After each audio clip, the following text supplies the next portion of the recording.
안녕하세요. 오늘도 사연 살롱을 찾아주셔서 감사합니다.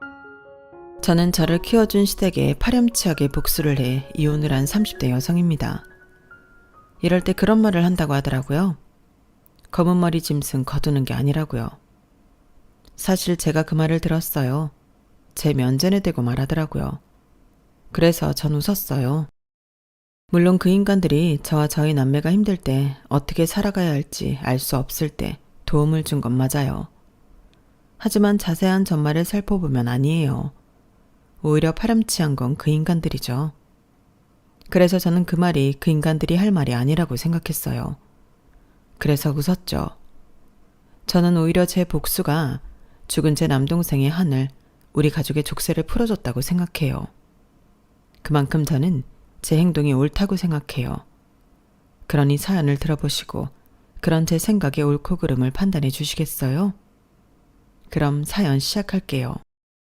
저는 도시 외곽에서 작은 한정식 집을 하는 부부의 둘째 딸로 태어났어요. 한정식 집은 저희 증조할머니부터 시작했고 대대로 이어받아 유지하고 있었죠. 그리고 저에겐 위로 3살 터울의 오빠와 밑으로 7살 터울의 남동생이 있어요. 오빠는 알겠는데 남동생은 왜 7살이나 차이가 나냐고 의문이 드시는 분도 계실 거예요. 저희 부모님도 원래는 오빠와 저 둘만 키우려고 했어요. 그런데 우연하게 남동생이 생긴 거예요. 저희 부모님은 하늘이 주신 마지막 선물이라고 생각하면서 남동생을 낳았어요. 그렇게 저희는 5 식구가 되었고 화목했어요. 저희 마을에서 저희 가족을 모르는 사람은 없었어요. 물론 마을이 작기도 했고 아버지가 이장에 어머니가 부녀회장이기도 해서 모르는 가족이 있는 게 웃겼지만 저희 3남매는 아버지와 엄마를 따라 마을 곳곳을 돌아다니며 참 예쁨을 많이 받았어요. 저희 아버지가 매일 오후마다 마을을 돌아다니는 것을 빼놓지 않았거든요. 그때가 저희 3남매가 초등학생이고 유치원생이어서 학교 하원을 한 뒤였어요. 그래서 아버지와 동행했죠. 그게 저희 3남매의 일과이기도 했어요. 그 일과에 싫다고 토를 다는 사람은 아무도 없었어요. 저희는 아버지와 함께하는 마을지기 일이 즐거웠어요. 아버지는 마을을 돌아다니면서 이건 무슨 작물이고 저건 무슨 나무고 이런 것들을 알려주시기도 했죠. 그 추억을 저는 잊지 못해요. 그렇게 아버지와 마을을 돌아다니며 마을 주민들, 저희에겐 이모나 삼촌, 할머니나 할아버지였죠. 그분들과 인사를 하고 그분들과 이야기하는 아버지를 구경하고 그 집에 사는 진돗개를 귀여워해주고 TV에서 본 것들을 따라하며 재롱도 부리고 그랬어요. 특히나 재롱을 부리면 선물이 나왔죠. 떡이나 과일, 음료나 필기고 또 용돈을 주실 때도 있었어요.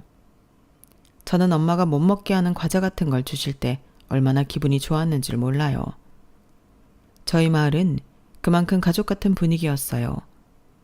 예전엔, 그러니까 저희 아버지가 이장이 아닐 땐 그렇진 않았다고 하더라고요. 그런데 저희 아버지가 이장이 된 뒤로 김장도 마을에서 모두 모여서 했고 농번기 때는 자기 일인 것처럼 농사를 하지 않는 집에서도 도와주었어요. 그리고 수확하면 나누기도 하고 각종 가족잔치들을 마을 단위로 하기도 했어요. 뭐 누구누구 할머니 칠순잔치를 마을에서 치르거나 누구누구 자식이 결혼을 한다고 하면 아버지를 포함한 어른들이 가기도 했죠. 또 한 번은 해외여행을 준비하기도 했어요. 물론 그 해외여행은 진행되지 못했어요. 그때 저희 가족에게 재앙이, 그것보다 더 불행한 말이 있다면 그때에 일어났거든요. 때는 제가 17살 때예요. 겨울이었고 10살짜리 남동생과 학교를 하고 있었는데 마을버스를 지나 구급차, 소방차 몇 대가 줄줄이 가고 있는 거예요. 마을버스에서 내려서 보니 구급차, 소방차가 저희 가게로 들어가고 있더라고요. 저는 무슨 큰일이 났나 싶어서 남동생 손을 잡고 뛰어갔어요. 매캐한 공기가 가득했어요. 콜록콜록 기침을 몇 번 하고 남동생을 그 자리에 두고 안으로 들어갔죠. 그러니 소방관들이 저를 제지하더라고요. 저 이 가게 사장 딸이에요. 무슨 일이에요? 어떻게 된 일이냐고요? 저희 엄마랑 아버지는 무사하죠? 그렇게 물으니 소방관 표정이 좋지 않더라고요. 너 말고 다른 어른은 없니? 오빠나 언니 없어? 오빠는 지금 서울에서 대학 다녀요. 저한테 말씀하시면 되는데. 저희 엄마랑 아버지는요? 지금 어디 계세요? 아, 일단 오빠 전화번호를 좀 줘볼래? 그리고 저는 들것에 실려가는 까맣게 탄 팔을 봤어요. 본능적으로 그게 저희 엄마라고 생각했고 뒤이어가는 두 번째 팔을 아버지라고 생각했어요. 엄마, 아버지. 저희 엄마랑 아버지 맞죠? 그런데 왜 하얀 천을 뒤집어 씌웠어요? 저와 대화를 하던 소방관은 잠깐만 기다려달라며 저희 오빠랑 통화를 하는 데 보였고 저는 다른 소방관을 붙잡고 물었어요. 하지만 아무도 제게 차마 뭐라고 말을 못하는데 싶었어요. 그러다 구급차에서 어떤 여자가 내려서 그러더라고요. 안타깝지만 두 분 다 사망하셨습니다. 지금 응급실을 간다고 달라지는 게 없을 것 같습니다. 가까운 장례식장으로 이동을 도와드릴까 하는데 저는 그 이야기를 듣고 털썩 주저앉았어요. 세상이 제게 큰 농담을 던진 것 같았죠. 그리고 아까 오빠와 통화를 시도한 소방관이 저에게 말을 건 응급구조대원에게 시신을 장례식장으로 이동해달라는 말을 했어요. 그런데 소방관은 저희에게 2만 원을 쥐어주면서 택시를 타고 장례식장으로 오라는 말을 했어요. 일단 이동 가져가서 택시를 타고 가렴. K 장례식장이야. 헷갈리지 말고. 어? 너희 오빠가 부탁했어. 안 그러면 너희도 구급차 타고 가야 하는데 그럴 수 없잖니. 그러니까 택시 타고 장례식장에 가 있어. 그럼 다른 분들이 도와주실 거야. 그렇게 말하고 소방관은 저와 남동생을 안쓰럽게 쳐다보며 끝까지 뒤돌아보며 자리를 떠났어요. 구급차도 떠났고 남동생은 무슨 일인지 아는 건지 울기 시작했어요. 누나, 엄마는? 아버지는? 누나 뭐야? 나 무서워. 몰라. 나도 몰라. 저는 모른다는 말만 하면서 불에 탄 가게를 허망하게 바라보기만 했어요. 눈물도 나지 않았어요. 사실 믿을 수가 없었죠. 정말 엄마와 아버지가 하늘나라에 갔다고? 아직 어린 우리를 내버려 두고? 이제 오빠가 갓 대학생이고 아직 나는 17살이고 막내는 10살밖에 안 됐는데 이대로 우리를 두고 간다고? 왜? 상황이 어떻게 된 거지? 막을 수 있었나? 내가 조금이라도 일찍 하기를 했다면 막을 수 있었을까? 왜 오늘 하필 남동생인 구영이가 책을 빌리고 싶다고 그랬지? 왜 오늘 하필 잡지를 사러 서점에 갔지? 왜 오늘 하필 구영이가 배가 고프다고 그래서 편의점에 들렀지? 정말 오만 가지 생각이 다 들었어요. 상황을 불신하는 것부터 시작해서 돌아가신 것을 믿지 않으면서도 부모님을 대뜸 미워하고 그리고 제가 너무 무력하다고 느꼈죠. 소방관도 응급구조대원도 저에겐 사건의 전말을 알려주지 않았어요. 알 필요가 없다는 듯이 알아도 모를 거라는 듯이 말이에요. 그래서 저는 최종적으로 그 순간 제가 너무 무력했어요. 저는 겨우 택시를 잡아 장례식장으로 갔어요. 가니 마을 어른들이 모두 계시더라고요. 아유, 민영아, 구영아, 너무 놀랬지? 너무 걱정하지 마. 막다른 골목에도 나갈 길을 찾을 수 있어. 장례식은 우리가 다 알아서 하마. 저기 이모들 삼촌들 보이지? 수영이 올 때까지 우리가 다 알아서 할 테니까 걱정 말아라. 일단 옷부터 갈아입어. 상주는 수영이 올 때까지만 구영이가 하렴. 하는 일 없어. 그냥 서서 인사만 하면 돼. 다른 건 다 걱정 말아라. 어? 저는 동네 이모 앞에서 정말 저희 엄마 아버지가 돌아가신 건지 어떻게 된 건지 묻고 싶었지만 눈물이 그렁그렁 맺힌 이모의 얼굴을 보고 차마 물을 수가 없었어요. 그래서 이모가 준 상복을 입고 남동생에게 상주 완장을 차주고 나왔어요. 그리고 조문객에게 인사를 하고 절을 했죠. 하지만 그때도 믿어지지 않았어요. 저희 진짜 가족인 고모와 고모부, 이모와 이모부, 삼촌, 숙모가 급하게 와 저희를 안아줄 때도 믿어지지 않았죠. 그리고 첫날 저녁 서울에서 도착한 오빠가 왔을 때 그제서 믿어지더라고요. 눈시울이 붉은 오빠가 저희를 안아주며 수고했다고 하는데 엉엉 울어버렸어요. 그리고 제가 울자 10살인 남동생도 엉엉 울고요. 그 울음소리를 들은 모든 조문객이 안타까운 시선으로 저희를 봤죠. 저희를 따라 흐느끼는 사람들도 있었어요. 오빠가 저희를 방으로 데려갔어요. 조금 쉬라고 하더라고요. 오빠, 어떻게 된 일이야? 이렇게 갑자기 어떻게 이럴 수가 있어? 들어보니까 주방에서 가스가 샌 모양이야. 그래서 불이 난 건데 사실 불이 나기 전부터 어머니 아버지는 가스에 질식된 상태였어. 그래서 못 빠져나오신 거고 돌아가신 거야. 그래도 어떻게 이래? 우리 보고 어떻게 살아가라고. 하루아침에 번개를 맞은 거랑 뭐가 달라? 그래도 민영아, 살아야지. 남아서 우리가 어떻게든 열심히 살아야지. 어머니 아버지라고 이렇게 되고 싶어서 그런 거 아니잖아. 너도 잘 알잖아. 번개를 맞은 건 우리뿐만 아니라 부모님도 마찬가지야. 사람들이 하는 말 들었지? 피덩이 같은 우리 두고 어떻게 눈을 감으시겠어. 그러니까 우리는 잘 살아야 해. 더 의젓하고 정직하게 살아야 해. 잘 알아들었지? 오빠가 어떻게든 너희 대학 보낼 테니까 다들 공부 열심히 하고, 지금 우리 도와주시는 분들한테도 우리가 다 커서 갚아야 하는 거야. 그러니까 민영이도 구영이도 공부 열심히 해야 한다. 민영이는 교사 되고 구영이는 뭐가 될지 모르겠지만 뭐든 될 수 있으니까 뭐든 되어서 돈 잘 벌어서 갚아야 해. 오빠, 형은 너희 믿는다. 알겠지? 오빠 학교 등록금은 어쩌고. 지금 오빠가 벌어서 등록금 대기도 어려울 건데 어떻게 하려고 그래. 오빠 대학 그만뒀어. 내려오기 전에 자퇴하고 내려왔어. 그래도 1년은 못 다녔지만 충분히 경험해서 아쉬움은 없어. 그런 표정 지을 것 없어. 정말 아쉽지 않아. 일단 내려와서 너희 옆에서 일자리 알아보고 일하면 돼. 그렇게 저희는 한순간에 고아가 되었어요. 오빠도 저도 어깨가 무거웠죠. 막내가 고작 10살이었으니까요. 저희는 막내에게 아빠 엄마가 되어야 했어요.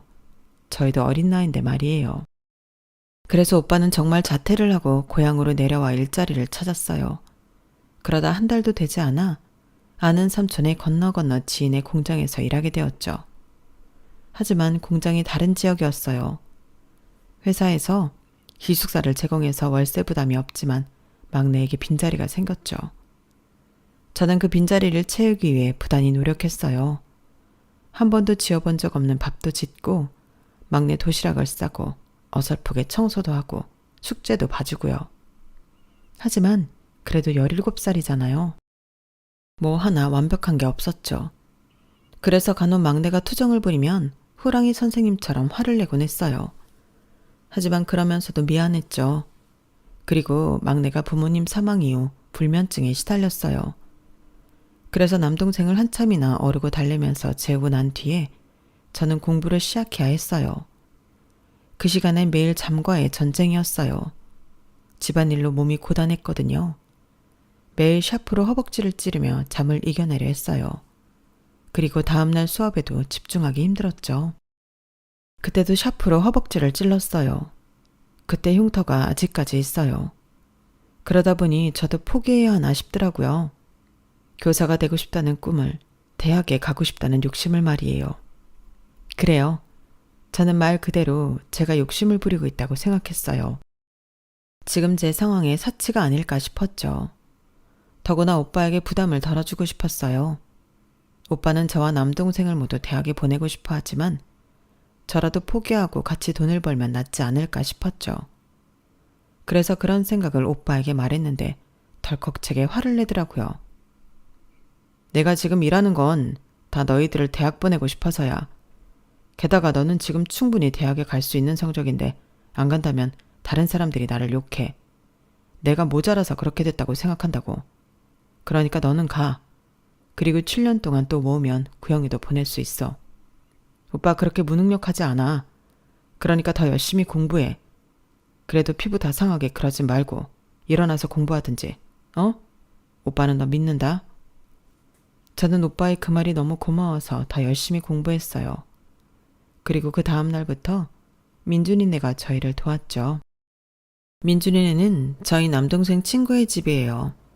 그뿐만 아니라 민준이네 부모님이 저희 부모님 생전에 저희 부모님에게 형님 누님 하면서 따르고 그랬어요. 잘 지냈어요. 같이 식사도 하고 그랬죠. 저희 옆집이기도 하고요. 부모님 장례식에서도 큰 도움을 준 분들 중 한 가족이기도 해요. 민준이네는 저희 부모님 장례식에 3일 내내 있으면서 저희를 도와주었고, 새벽에는 저와 남동생을 재운 뒤에 저희 오빠랑 장례식장을 지켜주었죠. 아마 그래서 오빠가 이모에게 저희 집을 좀 봐달라고 부탁을 한 것 같아요.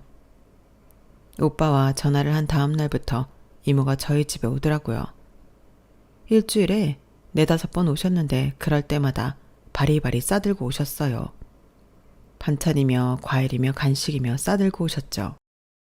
그리고 저희가 집에 없을 땐 청소를 하고 가셨어요. 베테랑 주부가 청소한 집은 다르구나 라고 저는 느꼈죠. 그리고 삼촌도 오셔서 잡초가 무성하게 자라 지저분한 마당 청소를 해주셨어요. 청소뿐 아니라 꽃도 심어서 예쁘게 사람 사는 집같이 해주셨죠. 그리고 가끔 저녁 식사에 초대해 주기도 했어요. 그럴 때면 밥상다리가 부러질 정도로 차려주셨죠.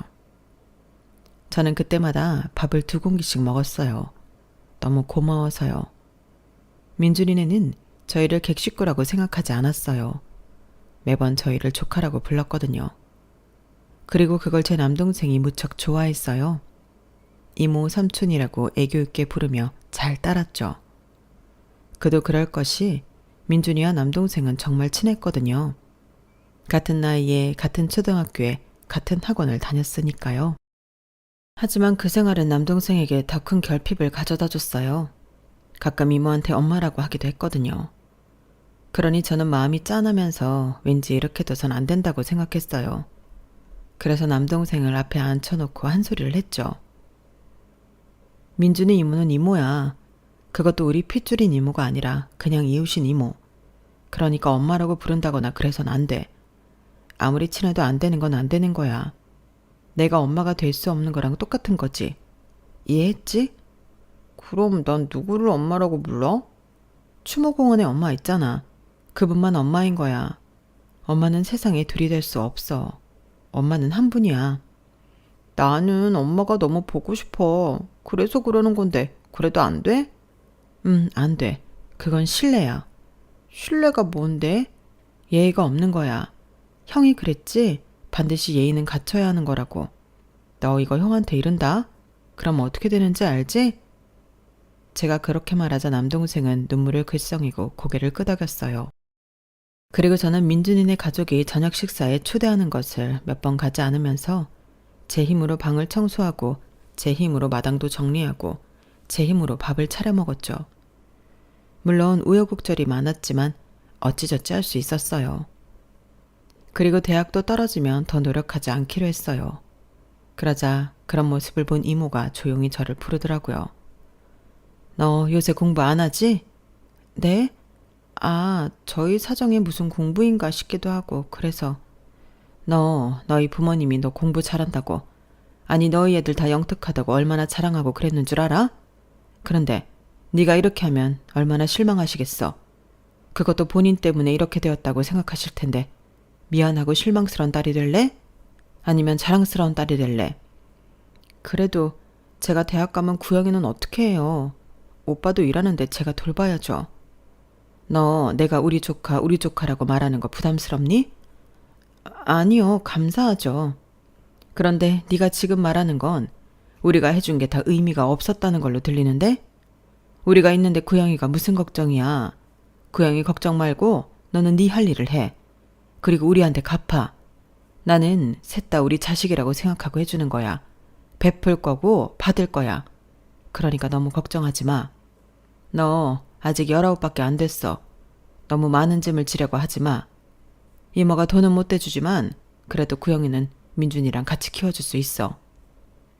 그렇게까지 말해주는데 제가 어떻게 공부를 놓을 수 있겠어요. 저는 죽어라 공부를 해서 사범대학에 갔어요.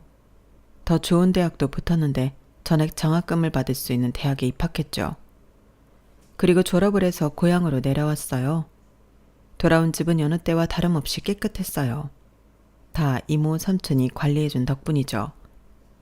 그리고 그때 남동생이 이제 막 고등학생이 되었죠.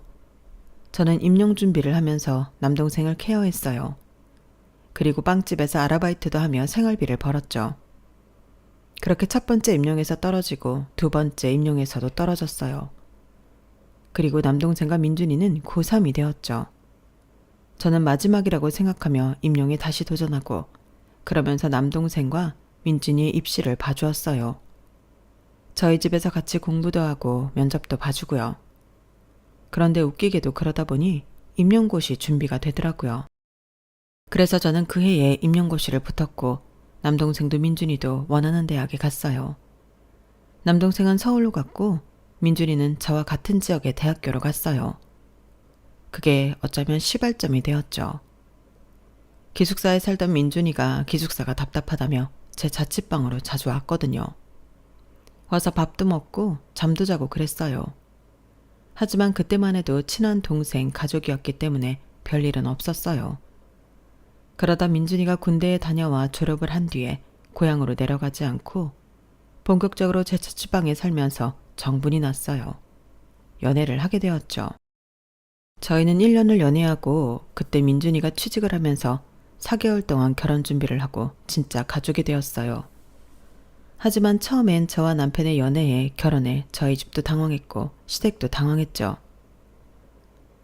은혜를 이런 식으로 갚아도 되는 거야? 저희 오빠는 이렇게 말했고 가족끼리 이러는 거 아니다. 시댁에서 그런 말을 했어요. 하지만 그러면서도 완강히 거부하진 않았어요. 저희 오빠도 너희가 좋으면 어쩔 수 없다고 말했고 시아버지는 은근히 교사 며느리가 생긴 걸 좋아했죠. 하지만 문제는 시어머니였어요. 시어머니는 저를 탐탁치 않게 생각했죠. 아예 저를 대하는 태도가 바뀌었어요. 결혼 전 저를 조카처럼 여기며 아낀다고 말하며 잘 챙겨줬거든요. 매번 다정하게 이름을 부르고 만나면 허그를 하고 살갑게 해줬어요. 그런데 결혼을 하겠다고 하니 이름도 부르지 않고 허그도 안 하고 더 낯선 사람처럼 대하더라고요. 표정도 차가워지고요. 그리고 대놓고 저희 결혼을 반대했어요. 당황스럽더라고요. 그래서 한 날 제가 터놓고 물어봤어요. 이모, 아니 어머님, 그런데 제가 왜 싫으신 거예요? 싫다니? 그런 말은 한 적 없다. 왜 사람을 그런 식으로 몰고 가니? 계속 눈도 안 마주치시고 이름도 안 불러주시고 원래는 안 그러셨잖아요. 그러니까 저는 그렇게 생각할 수밖에. 내가 괘씸해서 그래. 너도 생각이라는 걸 해봐라. 나는 이렇게 될 줄 알았으면 그렇게 잘해주지 않았어. 검은 머리 짐승 들이는 거 아니라더니 딱 내 꼴이 그렇다? 내가 딸처럼 조카처럼 잘해줬더니 뒤에서 남의 아들 꼬드기긴 하고 내가 지금 얼마나 당황스러운지 네가 알긴 하니? 얼마나 괘씸해. 안 그래? 다들 나처럼 생각해. 이렇게 가족처럼 지낸 사이에 결혼하면 남들이 욕한다? 어머님 안 그래요. 다들 그렇게 가족처럼 지내니 정말 가족이 되었구나 생각하죠. 그건 알량한 네 생각이고 그리고 누가 고아 며느리 갖고 싶겠니? 너도 참 양심이 없다. 쥐뿔도 없는 고아 누가 두 팔 벌려 환영하겠니? 그리고 네가 민준이보다 무려 7살이나 많아. 난 그것도 싫다? 우리 남편은 네가 자리 잡은 교사라고 좋아하는데 나는 네가 그래서 우리 민준이 무시할까 봐 겁나. 안 그러겠어? 너보다 돈 못 번다고 사회적 지위 낮다고 그럴 거잖아. 얘 용돈 꼴랑 주면서 어른인 척 할 거 아니야. 나는 그 꼴 못 본다. 그러니까 이 결혼 접어. 당장. 하지만 그럼에도 결혼을 할 수 있었던 건 시아버지가 밀어붙였기 때문이에요. 시아버지가 교사 며느리를 얻은 게 무척 기분이 좋았나 봐요. 온 마을에 소문을 내신 거예요. 다들 축하한다고 이것저것 주면서 결혼식이 언제냐고 재촉하듯이 물었어요. 그러니 시어머니도 끝내 결혼을 허락할 수밖에 없었어요. 저희 시어머니는 저희 삼남매를 진심으로 도와준 만큼 마을에서 착하다고 소문이 자자했거든요. 그러니 저희 결혼을 반대하고 있다고 대놓고 말할 수 없었던 거죠. 그걸 다행이라고 해야 하는지 좀 씁쓸하다고 해야 하는지 저는 알 수 없었지만 저와 남편은 웨딩홀에서 한 번, 마을회관에서 한 번 결혼식을 올리고 부부가 되었어요. 결혼을 승낙받는 과정이 저에겐 많이 씁쓸하긴 했지만 저에게 결혼은 특별했어요. 저희 삼남매를 진심으로 도와준 식구들과 완전히 가족이 되었으니까요. 오빠도 저도 남동생도 이렇게 가족이 된 이상 시댁에 보답해야 한다고 생각했어요. 제가 교사가 될 수 있었던 것도, 남동생이 모자람 없이 대학을 입학하고 졸업할 수 있었던 것도 시댁 덕분이니까요. 저희 3남매는 그렇다는 것에 모두 동의했어요. 그래서 저는 시어머니가 저를 탐탁치 않게 생각하든 어쩌든 시댁에서 저희 3남매에게 베푼 은혜를 갚기 위해 정말 열심히 노력했어요. 남편과 제 자취방 근처 아파트에 자리를 잡았지만 자주 시댁에 따로 또 같이 가서 시댁 식구들과 식사도 하고 커피도 마시고 담소도 나누고 시간을 보냈죠. 그리고 고단하신 시부모님을 위해 안마의자도 선물하고 좋은 화장품도 사서 드렸어요. 그리고 시어머니와 영화관도 가고 좋은 카페도 가며 데이트를 하기도 했어요. 이렇게 은혜를 갚고 최종적인 목표는 딸 같은 며느리였어요. 제가 그런 말을 하면 주변에서 다 웃어요.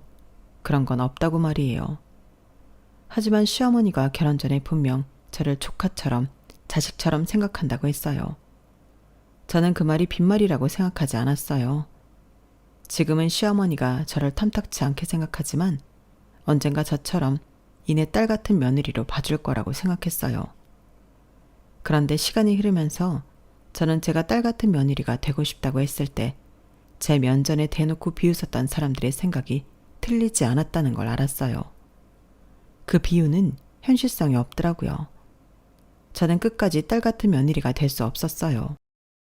딸 같은 며느리는 무슨, 저는 간혹 제가 신데렐라가 아닐까 생각했어요. 신데렐라 아시죠? 우리말로 하면 식모쯤 되려나요?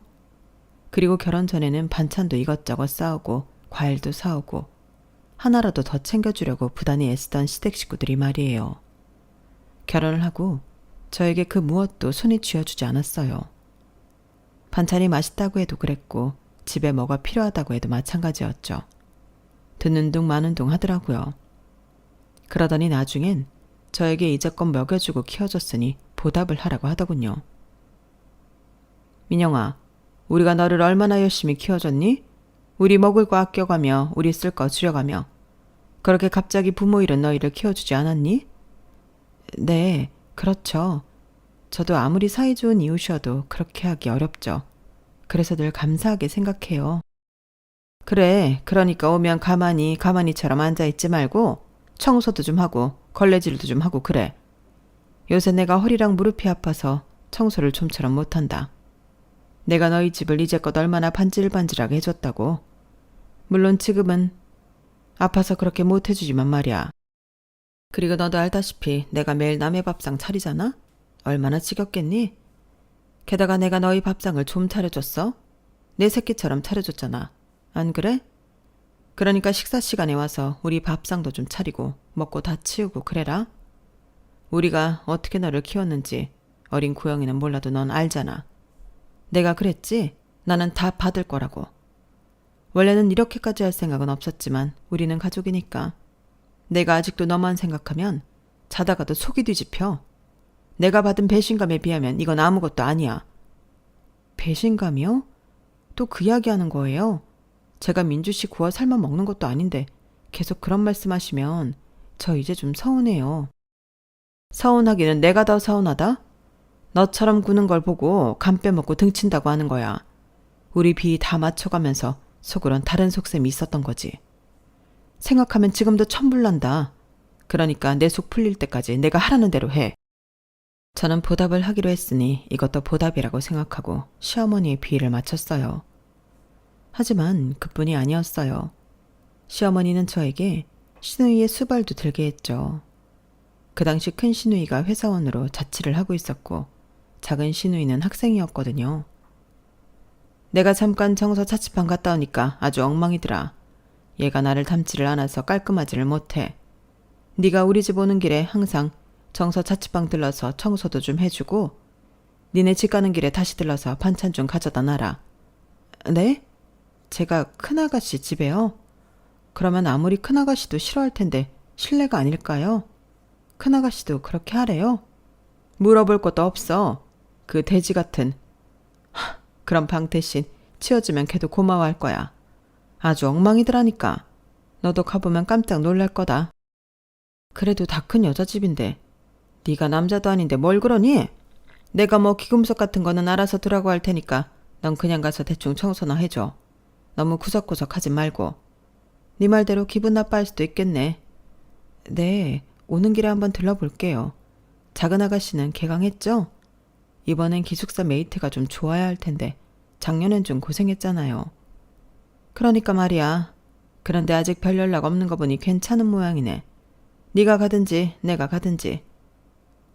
정서처럼 청소도 해주고 반찬도 가져다 주고 싶지만 기숙사라고 할 수가 있나? 아, 그러게요.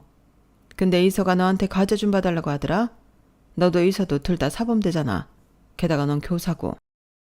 아, 그래요? 제가 봐줄 수 있는 건 당연히 봐줄 수 있죠. 그래, 그러면 연락해보고 잘 좀 도와줘. 하지만 작은 신우이가 제게 부탁하는 건 과제 전부였고 저는 과제를 몇 번 대신해주다가 이내 거절했어요. 그러자 작은 신우이가 이것도 못해주냐면서 째째하다고 하더라고요. 언니, 못해준다고요? 언니한테 이건 별거 아니잖아요. 자료조사도 언니가 교사니까 더 방대하게 할 수 있을 거고. 가족끼리 이렇게 치사하게 굴게 해요? 저 엄마한테 다 이를 거예요? 그리고 작은 신우이의 전화를 받은 시어머니가 저에게 고래고래 소리를 질렀어요. 그래서 저도 한마디 했어요. 아무리 생각해도 과제를 대신해주는 건 인간으로서, 교사로서 아닌 것 같았거든요. 어머님, 아무리 제가 은혜를 갚기 위해서 모든 걸 해드리고 싶어도 안 되는 건 안 되는 거예요. 저 교사예요. 교사의 윤리로서 과제를 대신해주는 건 있을 수가 없어요. 그리고 이거 하나 제대로 못하면서 어떻게 교사가 되겠다는 거예요? 교사가 스스로 해야 할 일이 얼마나 많은데 그때도 저한테 부탁할 거래요? 아니잖아요. 그러니까 저는 이제 못 도와줘요. 저를 위해서가 아니라 아가씨를 위해서요. 그러니 그렇게 아세요. 그러자 시어머니는 콧방귀를 끼며 방으로 들어갔어요. 그리고 옆에 있던 남편은 늘 그렇듯 가만히 있었어요. 자기는 왜 자꾸 가만히 있어? 가만히는 내가 아니라 자기라니까? 내가 7살이나 많은 마누라가 하는 말에 어떻게 토를 달아? 내가 하는 말에 토를 달라는 게 아니라 이 상황을 해결하려고 해야지. 그래도 자기 장남 아니야? 그래도 7살이나 많은 누나가 말하는데 어디 하룻밤 강아지가 덤비겠어. 남편은 늘 그런 식이었어요. 연애할 때는 누나라서 든든해서 좋다고 하더니 결혼을 하니 시어머니 말대로 자기가 허리를 못 피겠대요. 그런 말을 참 자주 했고 저는 그 말이 정말 거슬렸어요. 그리고 그 일이 있고서 시어머니는 며칠 저를 시댁으로 부르지 않았어요. 그리고 복수를 하듯 그 이후로 비어있는 저희 친정을 돌보지 않았죠. 완전히 내팽개쳤어요. 마당이며 집 외부며 내부며 관리가 전혀 안 되어서 여기저기 고장이 나기 시작했어요. 어머님, 아버님, 갑자기 왜 그러시는 거예요? 저번에 제가 한 말 때문에 그러시는 거예요? 아무리 그렇다고 집을 저렇게 될 때까지 두시면 어째요? 이런 말씀 드리는 거 염치 없는 거 알지만 제가 이렇게 부탁드릴게요. 제가 고개를 숙이는데도 시어머니는 완강히 거절했어요. 그렇게 고개 숙일 필요 없다. 네 말대로 내가 힘닿는 데까지 너희 부모님을 생각해서 해왔어. 하지만 이제 못한다. 내 온몸이 지금 다 예전 같지 않아. 그래서 결국 저희 3남매는 합의하에 그 집을 헐값에 팔았어요. 그렇게 저희 친정은 3남매가 모일 공간은 사라졌어요. 아니, 저희 3남매는 이제 영영 모일 수 없게 되었어요. 왜냐하면 저희 남동생이 트럭과 부딪혀 하늘나라에 가게 되었거든요. 저희 3남매는 몇 개월간 서로의 일을 하느라 모이지 못했다가 남동생의 장례식을 계기로 모이게 되었어요. 물론 남동생은 영정사진 속에 있었지만요. 저와 오빠는 당황스럽고 염치가 없어서 눈물도 흘리지 못했어요. 얼이 빠진 얼굴로 조문객을 받았죠.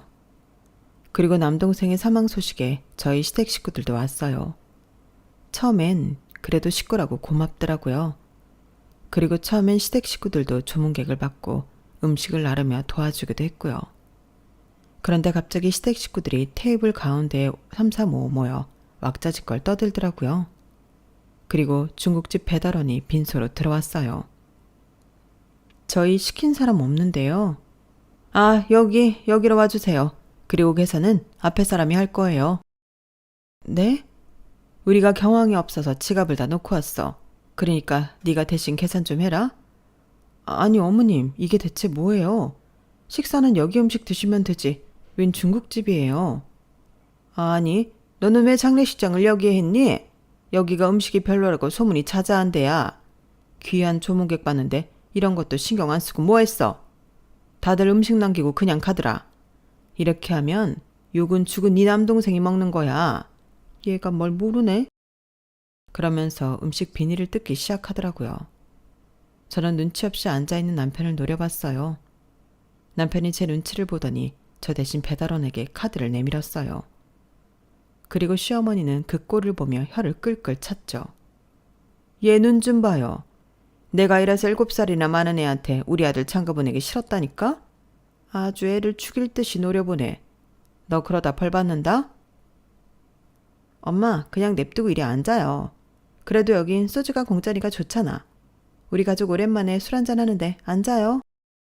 시누이들이 그렇게 말하는데 저는 정말 속에서 천불이 날 것 같았어요. 아니 다들 여기서 뭐 하는 거냐고요. 대체 이럴 거면 여기 왜 오셨어요? 제가 속이 털어져 소리를 지르자 시어머니가 자리에서 일어나 제 등을 찰싹찰싹 때렸어요. 너는 장례식장에서 그렇게 큰 소리 내면 못 써. 다른 손님들도 있는데 빨리 가서 너는 조문객이나 봐라. 여기 소주 한 병 더요. 여기서 이러시면 후회할 텐데요. 뭐라고? 넌 빨리 가보라니까. 그렇게 전 3일 동안 복수를 다짐했어요. 남동생의 장례식 마지막 날 시댁 식구들을 포함한 저희들은 버스에 올라 남동생의 화장을 마치고 추모공원에 안치한 뒤에 장례식장으로 돌아왔어요. 그리고 저희를, 정확히는 저희 남편을 기다리는 사람이 있었죠. 바로 두 경찰이었어요. 경찰들은 저희가 버스에서 내리자 얼굴을 확인하더니 남편을 붙잡았어요. 강민준 씨를 과실치사죄로 긴급 체포합니다. 무기권을 행사할 권리가 있고 변호사를 선임한 권리가 있으며 지금부터 하시는 말은 불리하게 작용할 수 있습니다. 지금 당장 서로 가시죠. 네? 지금 뭐 하는 겁니까? 지금 우리 아들한테 뭐 하는 거예요? 과실치사죄라니. 우리 아들은 그럴 리가 없어요. 사람을 잘못 본 거 아닙니까? 당장 그 손 안 놔요. 시댁 식구들이 난리가 났어요. 저희 오빠도 저를 빤히 쳐다보고요.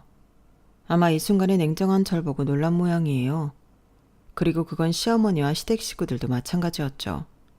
시어머니가 제 옆구리를 막 찔렀어요. 너 왜 가만히 있어? 넌 왜 안 말리니? 지금 네 남편 잡혀가게 생겼는데 빨리 뭐라도 말이라도 해봐. 제가 왜요? 제가 신고했는데요. 뭐라고? 내가 지금 제대로 들은 거 맞아? 서둔총각, 내가 지금 제대로 들은 거 맞아요? 지금 얘가 지가 지 남편 신고했다는 거죠? 허, 아주 네가 단단히 돌았구나. 남동생 하나 죽었다고 네 남편을 깜빵에 넣으려고? 어? 제대로 정신 못 차려 이년아? 그러면서 시어머니는 저를 마구 때렸어요. 그걸 저희 오빠가 몸을 써서 말렸고 저를 등 뒤에 숨겼죠. 일단 서로 같이 가시죠. 가보면 진실인지 오해인지 알 수 있을 거 아닙니까? 오해면 어쩔 건데? 이 수모를 겪게 하고 이걸 어떻게 책임질 건데? 만약 오해라면 사돈 어르신이 가장 좋아하는 돈으로 책임지겠습니다. 그럼 되죠? 그러니 지금 같이 따라가시죠. 그렇게 저희는 경찰서에 모였어요. 그리고 저는 오빠에게 상황을 설명했죠. 구양이 사고나고 폐차하면서 내가 갔잖아. 그리고 직원이 나한테 유품을 주더라고. 우리 사진도 있고. 물건이 생각보다 많았어. 처음엔 그냥 버리려고 했어. 가지고 있다고 구양이가 돌아오는 것도 아니잖아. 그런데 블랙박스 메모리가 있더라고. 사실 구양이 사고 나한테는 굉장히 찜찜했어. 오빠는 모르겠지만 구양이가 사는 데가 우리 집이랑 반대 방향인데 구양이가 우리 집 근처에서 사고가 났단 말이야. 그게 왜? 너한테 들리려고 했던 거 아니야? 구양이는 나한테 올 때 항상 먼저 연락해. 그러지 않은 적 없었어. 내가 먼저 집에 들어가 있으라고 해도 놀이터에서 기다리던 애야. 그런데 연락도 없이 우리 집에 가는 길에 사고가 났다는 게 너무 이상한 거야. 그래서 블랙박스를 열어봤어. 그리고 내가 뭘 봤는 줄 알아? 뭘 봤는데? 내 남편의 실체. 우리 남편이랑 구영이 오랫동안 친구 사이였잖아. 그런데 남편이 구영이한테 자기가 매형이라고, 자기가 손윗사람이라고 애를 마구 부려먹더라고. 그날 운전을 한 것도 남편 때문이야. 남편이 자기 술 취해서 대리기사처럼 부린 거라고. 그날 구영이 우리 남편 아니었으면 죽지 않았을 거라고. 하지만 그거 가지고 죄가 성립돼? 차를 운전하라고 시킨 게 찍혀 있어. 자기가 손윗사람이라고 그걸 이유로 협박하고 강요한 거야. 그러니까 강요죄지. 그리고 과실치사죄도 성립돼. 운전을 종용한 게 사고의 원인이 되었어. 운전하면서 이래라 저래라 하더라고. 그러다 오토바이 제끼라고 했는데 제끼자마자 트럭에 치였어. 그러니 과실치사가 맞잖아. 그리고 그게 아니어도 그 인간은 감옥 갈 거야. 왜? 사고가 나고 튀었어. 죽어가는 구영이 냅두고 튀었어. 그래서 골든타임 놓쳤고. 이건 명백한 범죄야. 살인이라고. 그날 나도 기억해. 이 사람 술에 취하지 않았어. 다친 얼굴로 집에 들어와서 샤워하고 입을 꽁꽁 싸매고 잤어. 자면서도 계속 뒤척이고 다 기억하고 있어. 아까 오빠도 표정 봤잖아. 맞아요. 남편은 경찰에 잡혔을 때 이미 세상을 잃은 듯한 표정이었고 망연자실하고 있었어요. 그런데 왜 블랙박스 기록을 빼지 않았지? 당황했겠지. 그리고 나중에 깨달았을 땐 이미 차는 견인되었을 거고. 그럼 너는 왜 처음부터 말하지 않았어? 처음엔 나도 너무 놀랐어. 그리고 순간적으로 산 사람은 살아야 한다고 생각했어. 게다가 내 남편이잖아. 평생 반려자라고. 그렇게 생각하니까 진실을 밝힐 수 없었어. 그런데 그게 과연 구영이를 위한 길일까 싶더라. 복수도 하고 싶었고 시댁한테서 말이야. 그 마음도 없진 않았어. 그런데 이렇게 생각하려고. 나는 내 남동생의 죽음이 단순한 사고로 끝나길 바라지 않아. 그리고 내 시댁은 번번이 우리를 모욕했어. 이젠 가만히 두고 볼 수 없어. 그렇게 저희는 경찰서에 도착했고 제가 말한 죄명이 남편에게 붙게 되었어요. 그리고 재판이 시작되었고 남편은 남편에게 붙은 죄 중에서도 남동생이 사망하기 전에 도주한 죄, 특정범죄 가중처벌 등에 관한 처벌로 징역 7년을 선고받았어요. 남편이 토끼 눈을 하고 저를 노려보더군요. 네가 나한테 이럴 줄은 몰랐어. 어떻게 남편이라는 사람한테 이렇게까지 할 수 있어? 웃기는 소리 마. 내가 안 밝히더라도 진실은 언제나 밝혀지게 되어 있어. 그리고 네 꼴이 지금 참 웃긴다. 7살 어리다고 그렇게 유세 부리더니 징역 7년? 넌 아무것도 못하고 내 나이가 되겠네? 그렇게 말하고 저는 뒤돌아 재판장을 나왔어요. 그리고 시어머니는 그 자리에서 쓰러져 응급실에 실려갔어요. 시아버지가 며칠 뒤 저에게 전화가 오더군요. 네가 우리 집을 아수라장으로 만들었구나. 내가 너를 그렇게 아꼈는데 말이다. 그런 너를 하늘이 가만둘 것 같으냐? 너는 천벌을 받을 거다. 검은 머리 짐승 거두는 게 아니라는 네 시어머니 말이 참말이구나. 내가 왜 너희 삼남매를 그토록 아꼈는지 내가 땅을 치고 후회하는 중이다. 아버님, 그건 제가 할 말이에요. 저도 그댁 아들이랑 결혼한 거 땅을 치고 후회하는 중이에요. 저희 삼남매를 보살펴 주시고 키워주신 건 감사해요. 하지만 제가 감사하는 것에서 그치려면 적당히 하셨어야죠. 저는 결혼 생활 동안 며느리가 아니었어요. 욕바지, 식모였어요. 저희 부모님이 하늘에서 그걸 바라진 않았을 거예요. 그렇죠? 네가 어떻게 나한테 그런 소리를 하냐? 내가 너희를 어떻게 돌봐줬는데? 하지만 아버님, 돈 다 받으셨잖아요. 저희 오빠한테 저희 키우는 비용 다 받으신 거잖아요.